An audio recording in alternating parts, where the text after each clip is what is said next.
மருத்துவர் சொன்னார், நீங்கள் இன்னும் நிறைய நாளைக்கு நல்லா இருப்பீங்கம்மா, ஒரு பிரச்சனை இல்லை உங்களுக்கு நெஞ்சத்தில் அப்படின்னுவார். ஐயோச்சி என்ன இது இறக்கமே இல்லாத நெஞ்சா நமது அப்படின்னு நினச்சிப்பேன் நான். ஏன்னா அதிகமாக மக்கள் மேலே இறக்கப்படுறவங்களுக்கும் அனுதாபப்படுறவங்களுக்கும் நோய் வருது நிறைய. அது என்ன காரணம்னு தெரியல, ரொம்ப அவங்களுக்காக வருந்துறதுனாலையா என்னன்னு தெரியல.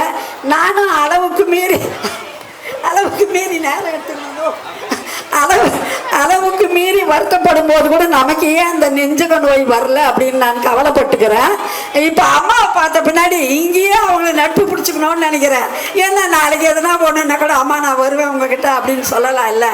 அதனால் இவங்கள ஆடிட்டர் ஐயா முன்ன ஏற்கனவே நான் ஒரு நிகழ்ச்சியில் சந்திச்சிருக்கேன்.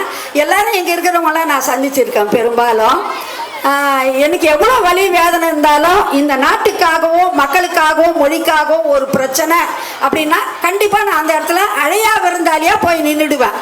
எனக்கு அது பிடிக்கும்.